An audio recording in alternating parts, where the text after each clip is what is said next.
Olá, maninhas, tudo bem? Vamos agora para a resolução do vestibular da Unicamp 2022. Bota na tela, vamos lá para as primeiras impressões, comentários, o que a gente achou dessa prova.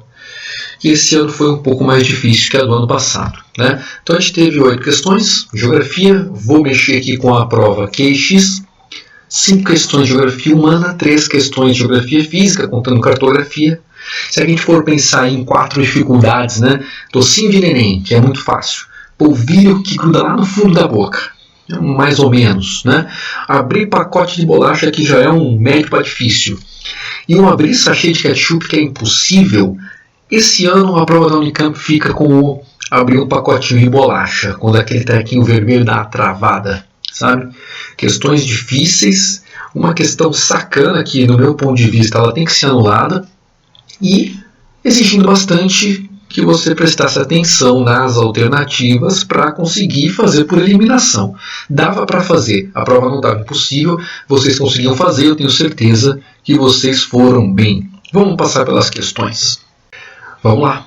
Primeira questão, falando de cartografia, fusos horários, né? Como eu comentei com vocês, fuso horário, escala, não são assuntos que costumam cair na prova de geografia com cálculos, né? Mas com textos e interpretações eles aparecem, não são muito comuns de aparecer mesmo na Unicamp. Mas aqui temos uma questão de fuso horário falando sobre a linha internacional da data. Vamos lá. A linha internacional da data, de mudança de data, é uma linha imaginária posicionada próxima ao meridiano de 180 graus, ou diametralmente oposta ao meridiano de Greenwich, que é o zero do fuso horário, tá? Cortando o Oceano Pacífico. Uma característica dessa linha está na sua forma irregular, o que evita que um país tenha a mesma hora e dias diferentes, conforme ilustra a figura a seguir, tá? Então aqui a gente tem a figura aqui, mostrando a linha internacional da data, essa linha preta, né? E ela é toda irregular, como qualquer linha de fuso horário, porque os países têm essa liberdade de alterar a linha do fuso horário justamente para essa linha não cortar uma cidade no meio, não cortar o estado no meio, e aí facilitar a administração das coisas, né? Imagina uma cidade com 2 horários diferentes, um estado com 2 horários diferentes, ia ser uma complicação. Então a gente tem aqui essa linha da data. O que ela vai mostrar para a gente? De um lado dela a gente vai ter o último fuso horário. Do lado direito dela é o fuso menos 12. Tá? E o último fuso horário do lado esquerdo dela é o fuso mais 12. Por que isso aqui? Porque eu saí do zero lá de Greenwich, vim para a esquerda contando até o mais 12, bato na linha. Se eu saio do zero do Greenwich e vou para a direita contando até o mais 12, eu bato na linha. Chego no menos 12. Então, mais 12 de um lado, para leste, menos 12 do outro lado, para oeste. Nessa linha, então, os dois se encontram. Baseado nisso, vamos ver as letras A, B, C e D. Né? O que acontece se eu cruzar essa linha? É a opção correta aqui, tu tem que escolher aqui. Vamos lá. Letra A. Um navio que parte do Japão em direção à costa oeste dos Estados Unidos, ao cruzar a linha internacional de data, terá que notificar em seus registros que pulou um dia do calendário. Vamos ver. Se o cara sai do Japão, que está aqui, ó, e vai para a costa oeste dos Estados Unidos, ele vai sair do fuso mais 12 para o menos 12. Na verdade, ele vai voltar um dia e não perder esse dia. Ele vai voltar um dia e não adiantar. Por isso que está errada. Letra B. Cruzeiros turísticos podem antecipar a comemoração do Réveillon ao cruzarem a linha internacional de data na noite do dia 30 de dezembro, desde que esse deslocamento se dê no sentido oeste. Correto. Por quê? Se você sai do fuso menos 12 em direção a oeste, você cruza para o mais 12, ou seja, você vai avançar 24 horas. Se você quiser comemorar o seu Réveillon mais cedo, é dia 30 no menos 12, quando você passa a linha internacional da data, são 24 horas a mais, vai ser dia 31. Parabéns, feliz ano novo, né? Não esquece de botar seus penduricalhos de superstição e vamos embora. Tá? Letra B correta. A letra C e D eram inversões das letras A e B, a Unicamp faz muito isso. Tá? Então você tinha na letra C a mesma da letra A, só que invertida. Repara só, um navio que parte da costa oeste dos Estados Unidos em direção ao Japão, ao cruzar a linha internacional da data, terá que notificar em seus registros que atrasou um dia. Na verdade, não. Ele está fazendo o mesmo caminho do navio de cruzeiros da letra B. Então, se ele passa na direção oeste, ele vai adiantar um dia. Tá? E a letra D, cruzeiros turísticos podem antecipar a comemoração do Réveillon ao cruzarem a linha internacional da data na noite do dia 30 de dezembro, desde que esse deslocamento se dê no sentido leste. Não, porque se ele for no sentido leste, ele vai sair do menos 12 e ir para o mais. Ele vai sair do mais 12 e ir para o menos 12. Então ele vai voltar a 24 horas. Ele vai, na verdade, atrasar a comemoração do Réveillon. Tá? Então a melhor é a letra B. Questão difícil? Não. Por que eu botei 3 pimentas aí em cima? Né? Por que eu não botei uma só ou duas? Aí em cima tem 3 pimentas. Por quê? 3 pimentas quer dizer que é uma questão de médio para difícil. Eu botei isso porque dá para se enganar nessa interpretação do mais 12 com o menos 12. A melhor saída aqui ia ser tu escrever na tua prova que o menos 12 está aqui e o mais 12 está aqui. Escrevendo isso ia facilitar muito para ti. Agora, se não escreveu ou se inverteu, aí que a Unicamp te pegou. A Unicamp faz muito disso, né? Colocar as letras das alternativas muito parecidas uma com a outra e ter que ler com calma e interpretar bem. Então, é uma questão não tão difícil, mas uma questão chata e que pode pegar você no contrapé. Tá certo? Segunda questão, e essa aqui, na minha opinião, deveria ser anulada. Vamos entender por quê. A posição latitudinal do continente africano faz com que ocorra uma diversidade de biomas. É verdade. O continente africano é muito bom, é o melhor para a gente estudar essa espacialização dos biomas de acordo com a latitude. Dos climas também. Né? Os mapas a seguir indicam a localização e a extensão de 4 biomas com características distintas. Legal. Então, teoricamente, esses mapas vão indicar 4 biomas, não partes desses biomas ou transições. 4 biomas. Bioma 1. Só para ajudar aqui, eu vou traçar a linha do Equador, mais ou menos onde ela passa no continente africano. Tá? Em todas as figurinhas aqui. Então, vamos lá. Temos o bioma 1. Temos o bioma 2, o bioma 3 e o bioma 4. Tá certo? A partir do exposto e de seus conhecimentos sobre os fatores abióticos e bióticos dos biomas africanos, assinale a alternativa correta. Legal. O bioma 1 corresponde às formações florestais que se situam nas áreas de baixa latitude. Até aí tudo bem. Baixa latitude é próximo ao Equador. Apresentam baixa diversidade vegetal com predomínio de coníferas. Opa! Pode parar aqui que está errado. O bioma 1 passa logo na linha do Equador. Não pode ter coníferas aqui predominando. Coníferas são pinheiros. Papai Noel, Rena, né? Olaf. Eles estão lá muito no norte, ou muito no sul, ou em locais muito altos.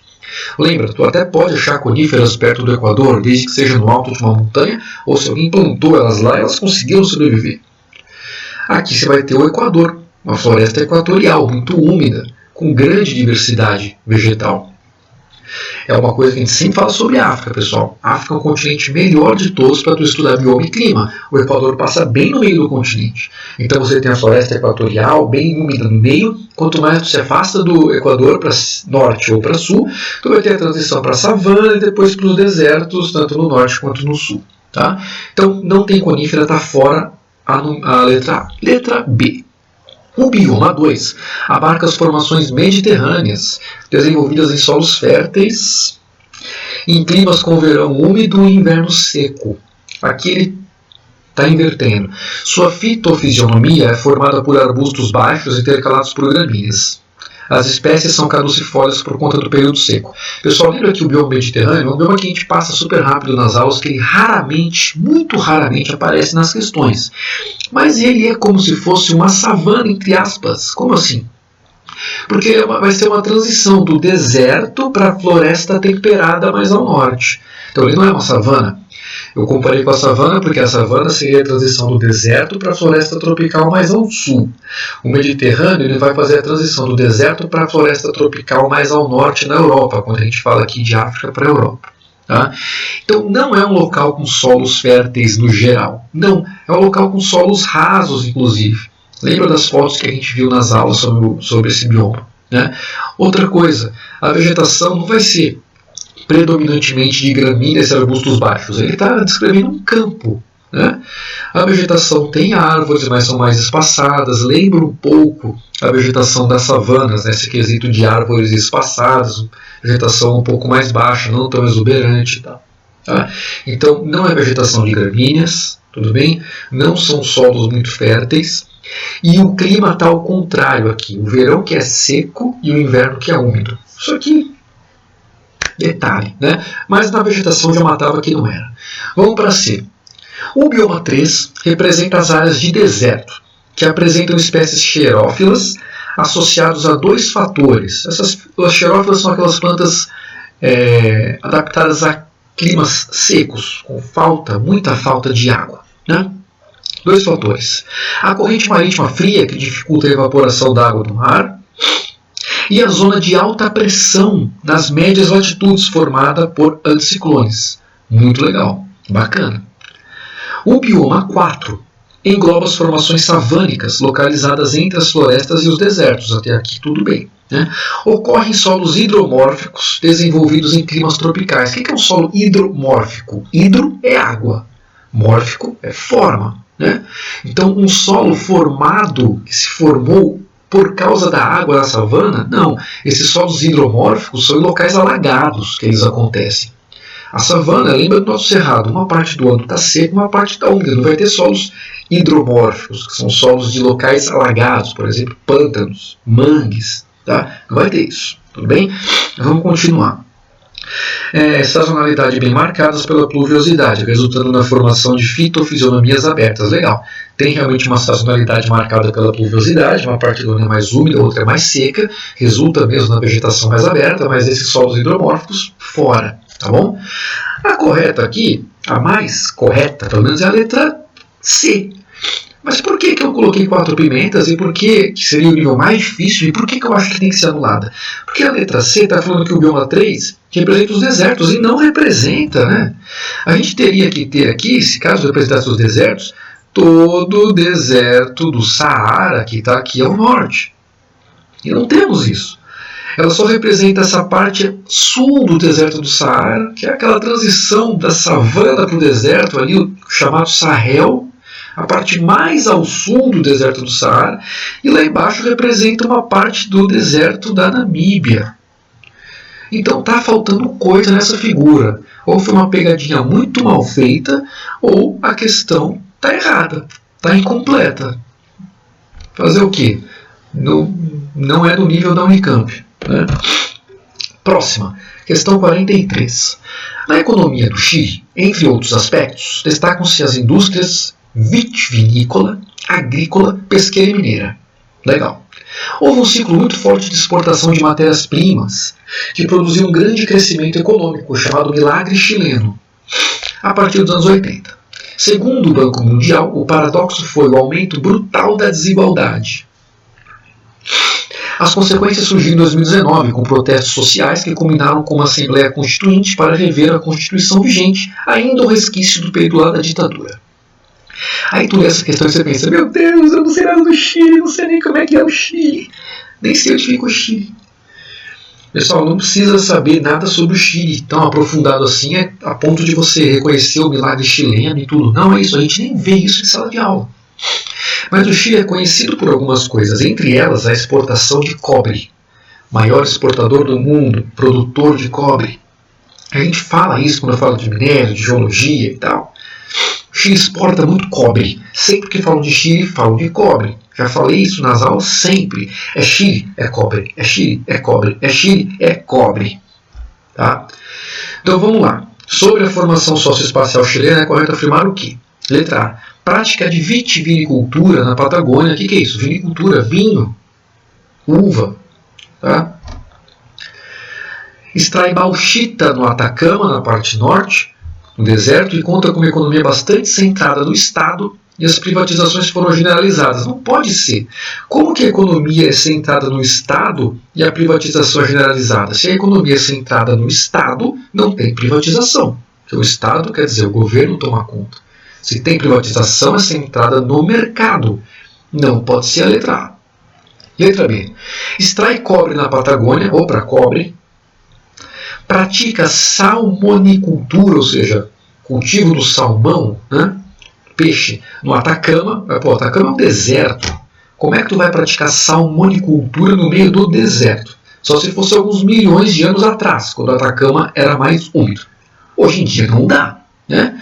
Conta com uma economia bastante centrada no mercado e as privatizações só atingiram o setor do mercado. Também não. Se a economia é muito centrada no mercado, é para ter muita privatização. Então também está fora a letra B. Você nem precisa saber de muita coisa sobre o Chile para eliminar essas duas questões. Letra C. Pratica carcinicultura na Patagônia, extrai ouro no Atacama, conta com uma economia centrada nas empresas estatais e as privatizações foram inexistentes. Não. É claro que tiveram privatizações, tá?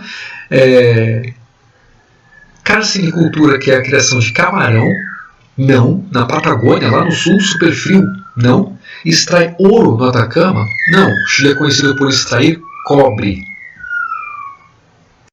Voltei. Tive que ver o bebê que ele começou a chorar. Bom, então, ouro, não. Né? Carcinicultura, que é camarão lá na Patagônia, é tudo congelado? Não. Tá bom? Então tá fora a letra C. Certo? Privatização inexistente? Também não. Tá? Letra D.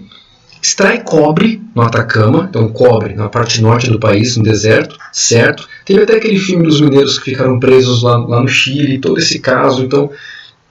E se você viu o filme ou não, mas viu as notícias na época, aquela paisagem em volta, paisagem muito seca ali onde tinha a mina de cobre, onde o pessoal ficou soterrado, os 11 mineiros, né? E depois foram resgatados. Então, a extração de cobre é feita mais ao norte do país, próximo da região do deserto. Tá? Pratica salmonicultura na Patagônia, aí sim. Né? O salmão é um peixe de clima frio, então salmonicultura na Patagônia, que é um local frio. Né? Conta com uma economia bastante centrada no mercado e as privatizações foram generalizadas. Aí combina. Né? Economia centrada no mercado e privatizações generalizadas. Aí combina. Certa letra D. A questão mais ou menos. Tá? Dava para ir por eliminação e chegar na D sem problema. Número 44. Evolução da participação relativa das exportações por fator agregado. O que é o fator agregado? É aquele valor agregado no produto. Os fatores, as mercadorias, os produtos sem muito trabalho, como por exemplo, que vem da agricultura e é exportada sem trabalho nenhum, o que eu quero dizer sem trabalho? Seria um beneficiamento.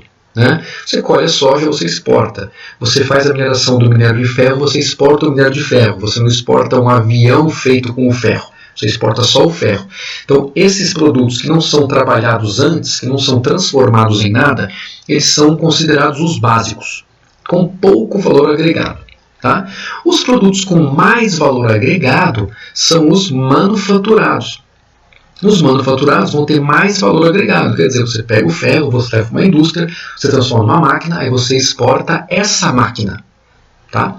E os semifaturados, que tem algum tipo de transformação. Por exemplo, você colhe uma laranja e você espreme o suco e aí você vende o suco. Tá? Então, tem algum tipo de transformação no meio do caminho, não é uma transformação enorme. Tá? Então, a gente tem um gráfico aqui de 2005 a 2015, que os bens manufaturados têm uma queda na exportação, os semifaturados praticamente não variam, e os básicos têm uma subida. Legal, né? Adaptado de Lisandra Pereira Lamoso, reprimarização do território brasileiro. Esse nome reprimarização já está dizendo tudo. Está tornando o território brasileiro mais primário, ou seja, na exportação dos bens primários, dos bens direto do setor primário, agricultura, petróleo, mineração, enfim. Tá? O gráfico anterior indica a tendência de reprimarização do território brasileiro. Processo este derivado do que? Vamos lá. Então esse processo deriva do declínio da produção e exportação de commodities agrícolas. Pô, declínio não, né? É o aumento. Porque commodities agrícolas entra aqui nas partes básicas. Então é o aumento, não o declínio, está fora. Do crescimento do mercado interno, está fora. Está falando de exportação, não está falando de mercado interno. Fora. C. Da maior participação de commodities na pauta exportadora, paralelamente ao declínio da exportação de produtos industrializados. Letra C, essa questão era melzinho na chupeta. Tá bom? E letra D, estagnação da pauta exportadora de produtos semifaturados em virtude do crescimento das commodities minerais. Não dá para dizer que as commodities minerais fizeram os semifaturados estagnarem só por causa desse gráfico. Não tem como dizer isso. Letra C é a melhor. Essa questão, fácil. 45. O mapa, na verdade, os mapas a seguir apresentam países com mais de 5 milhões de habitantes vivendo em favelas ou outras formas de habitações precárias. Legal. Né? Legal não. Né? Essa prova ela trabalhou com mapa, trabalhou com gráfico, então, sempre falo, pessoal, tem que saber analisar um gráfico, saber analisar um mapa. Então vamos lá. Tem dois mapas aqui, um em números absolutos e o outro em proporcionalidade. Aquela questão de população com povoado, populoso, tá? Mais ou menos isso aqui. Então o primeiro é em números absolutos, quantidade em milhões de pessoas. Cor branca inferior a 5 milhões, morando em habitações ruins.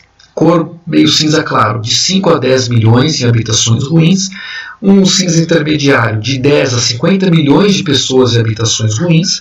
Um cinza mais escuro, de 50 milhões a 191 milhões, e a cor mais escura de todas, superior a 191 milhões de pessoas vivendo em situação horrível de moradia.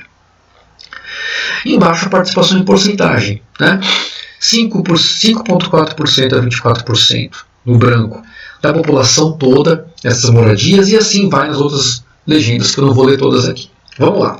Então, interpretando os mapas, a gente tem que responder o quê? Bora. Em grande parte dos países da África subsaariana, mais de 60% da população urbana vive em favelas ou habitações precárias. Um problema social decorrente, entre outros fatores, da inserção do continente na divisão internacional do trabalho. Vamos ver então. África subsaariana, o que é? É a porção do continente abaixo do deserto do Saara. Então, grande parte desses países abaixo do Saara, beleza? Grande parte. Tem mais de 60% da sua população urbana vivendo em favelas ou habitações. Vamos ver. 60%, mais de 60% é essa cor aqui e uma parte da cor de cima ainda, porque a cor de cima vai de 42 a 61, então a cor de cima ainda pega um pouquinho mais de 60, e essa cor de baixo pega de 61 a 96, então a gente tem uma boa parte dos países subsaarianos realmente acima do 60%, verdadeira letra A. Né? E uma das consequências é sim a inserção do continente na divisão internacional do trabalho, aquela coisa lá da colonização do continente africano, da divisão das fronteiras, de manter os países africanos como exportadores de commodities, de bens primários, enquanto as antigas metrópoles ainda exportam os bens mais tecnológicos, industrializados e detêm a tecnologia. Então essa é a DIT, a divisão do trabalho atual, que claro ajuda a manter isso daí. Letra B. Na América Latina, entre 5% e 20% da população urbana vive em favelas ou habitações precárias? Não. É só a gente vir aqui no nosso mapa. Né? Entre 5% e 20% na América Latina? Não. Só em alguns locais, como Brasil, Colômbia, Chile, Paraguai, Argentina. Outros locais, essa proporção é maior. Então, não é na América Latina toda. C.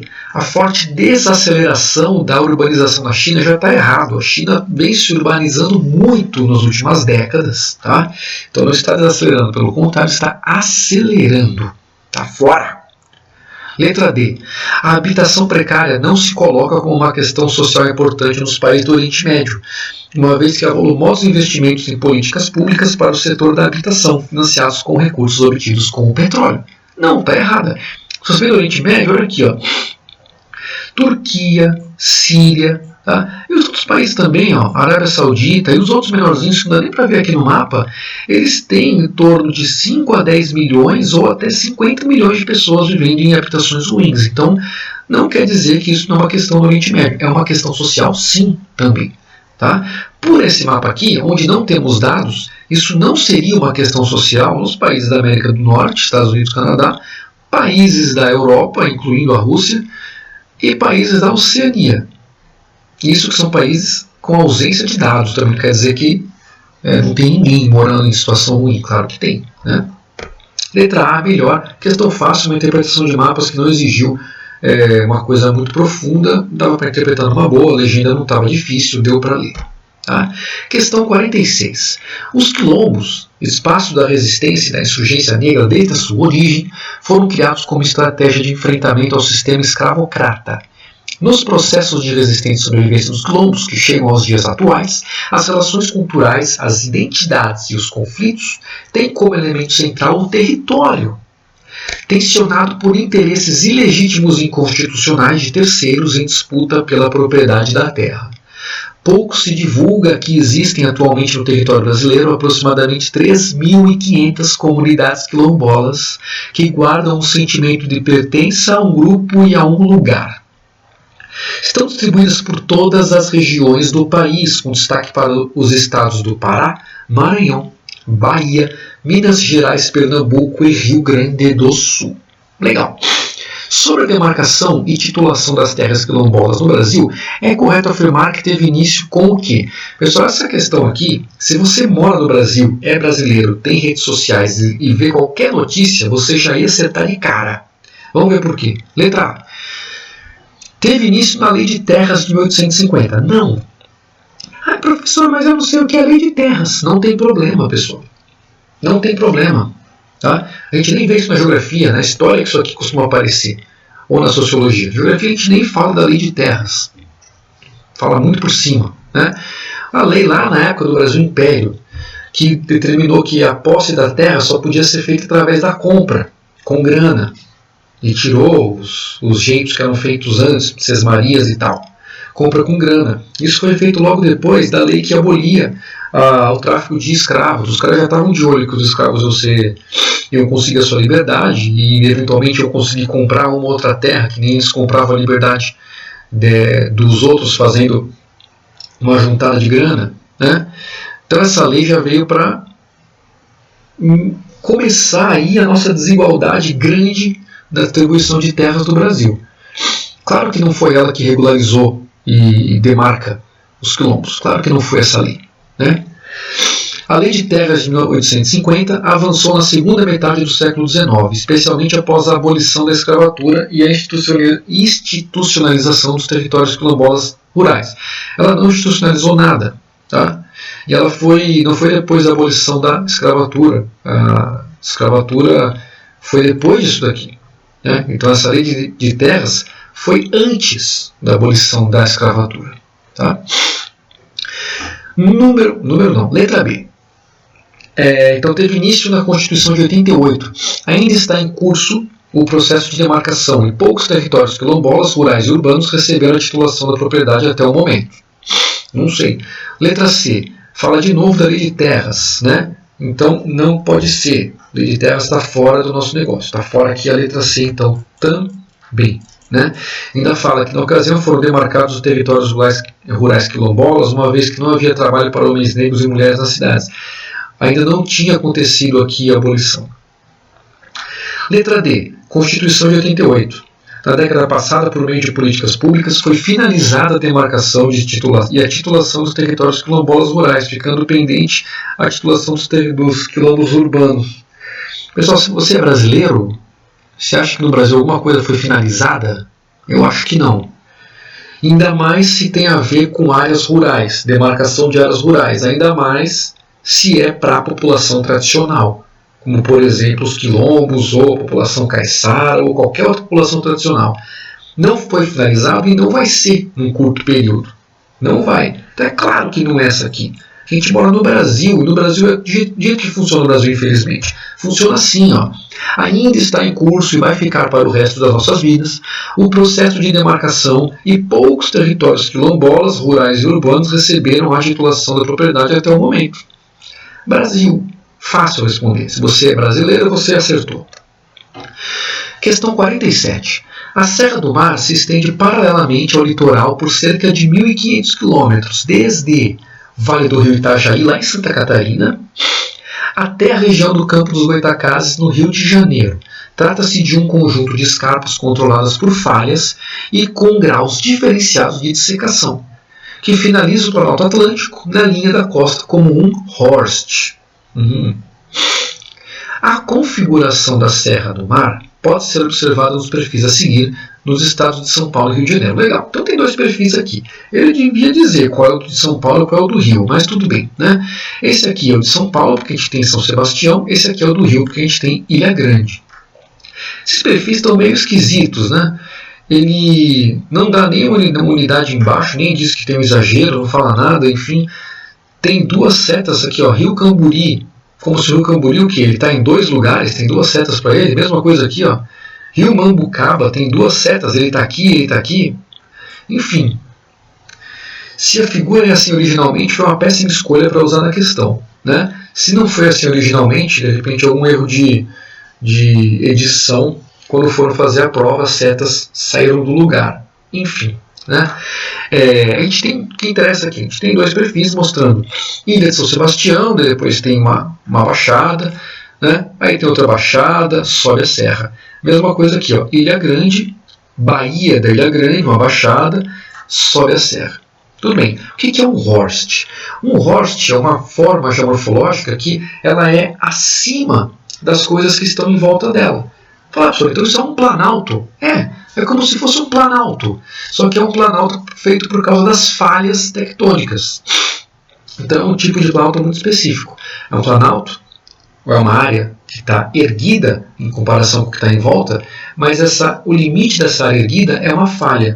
Não é porque teve erosão, porque teve intemperismo, não. Por causa da falha, aquele bloco individual foi soerguido ou tudo que estava em volta dele foi erodido, intemperizado e ele ficou mais alto. Ou tudo que faltava em volta dele desceu e ele ficou mais alto. Tá? Então isso que é um horst, é uma área soerguida por causa de falhas tectônicas. E a parte mais baixa se chama graben. Nem está aqui, mas só por curiosidade. Então aqui seria, por exemplo, um horst, que é a parte mais alta. Aí temos a falha. Ele devia dizer que esses risquinhos aqui são falhas, ele não diz, né? Aí temos aqui embaixo o graben, e aqui as outras falhas, e aí desceria um outro horst, por exemplo. Tá bom? Então vamos lá. A partir dos seus conhecimentos sobre os aspectos geológicos e geomorfológicos da Serra do Mar, indique a alternativa correta. Letra A. A Serra do Mar é formada predominantemente por áreas falhadas compostas por rochas basálticas. Não, já está errado. Professor, não sei o que é horst, não sei o que é graben. Pessoal, rochas basálticas, lembra do basalto? Rochas vulcânicas extrusivas, não formam a Serra do Mar. O que forma a Serra do Mar? Predominantemente rochas intrusivas ou rochas metamórficas, não rochas basálticas, nem rochas sedimentares. Por isso que a letra B também está fora. A Serra do Mar é formada por rochas sedimentares? Não. Tá bom? Letra C. A Serra do Mar originou-se com a ruptura das placas tectônicas sul-americana e africana, que ocasionou um conjunto de blocos falhados, soerguidos e rebaixados. Os soerguidos são os horsts, os rebaixados são os grabens, né? Formando ilhas, pois os grabens foram recobertos pela água do mar. É isso aí, né? Então as partes da placa que rebaixaram por causa das falhas, elas são os grabens, e aí, claro, a água cobre, seja um mar, seja um lago, enfim, seja até um rio, que pode passar por uma área mais rebaixada. As partes mais altas, os horsts, ficam fora desse mar. Então pode ser, no caso, uma ilha, pode ser o próprio continente. Tá bom? Certo. Letra D. A Serra do Mar tem sua gênese associada a processos similares à origem da Cordilheira dos Andes. Não. Com a convergência da placa sul-americana e africana. Não. Convergência são as placas se encontrando. E, na verdade, a América do Sul e a África se separaram. Letra C, duas pimentas, não era tão complicada não, você conseguia eliminar fácil com os tipos de rocha e com o movimento das placas, mesmo que não soubesse o que era horst, o que era graben, dava para acertar. Bom, e a última questão, questão 48, pouco a pouco a noção de governança toma o lugar da categoria soberania, tornada antiquada e desvalorizada segundo os princípios da disciplina neoliberal da globalização econômica.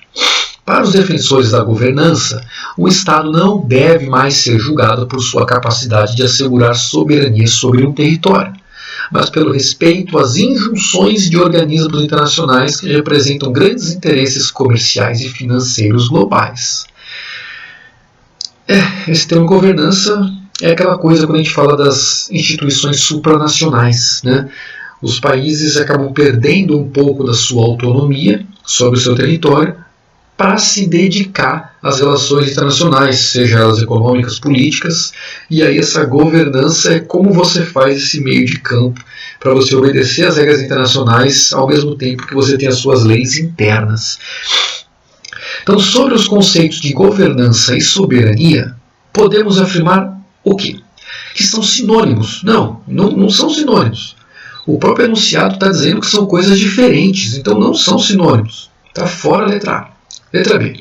As legislações indiretas que beneficiam determinados interesses em detrimento do interesse público são declinantes. Daí a menor importância das privatizações hoje. O que tem a ver? Né? Como assim menor importância das privatizações? Se o cara está falando de disciplina neoliberal de globalização, se o cara está falando de interesses comerciais e financeiros globais, é claro que ele está falando de privatização também. Né? E não do Estado tomar conta. Não é mais do país tomar conta, não é mais a soberania, é você governar, é a governança. Então isso envolve privatizações. Está fora a letra B. Letra C. Os dois termos são contraditórios, na medida em que representam interesses opostos. De um lado, os interesses públicos nacionais, que é a soberania. Né? De outro, a exigência da globalização, que é a governança. E, caramba, o quadradinho está no lugar errado. Né? Letra C. E letra D implicam co-governanças privado-públicas das políticas econômicas, levando à produção de medidas e dispositivos favoráveis à soberania nacional. Não é favorável à soberania nacional. O próprio enunciado diz que a governança ela não é favorável à soberania nacional. Ela, inclusive, ela tornou a soberania antiquada. Então a melhor resposta aqui é a letra C. Vou desenhar o quadradinho no lugar certo. Letra C. Uma questão aí de médio para difícil, com muitas palavras que exigiam atenção. Tá bom? Pessoal, então ficamos por aqui. Resolução da Unicamp, uma prova mais difícil do que no ano passado, uma questão que, na minha opinião, deve ser anulada, tá? E tomara que vocês tenham ido bem, eu tenho certeza que vocês foram bem. Qualquer dúvida, vocês podem falar aqui com o prof. Um grande abraço e, no caso agora, boa noite.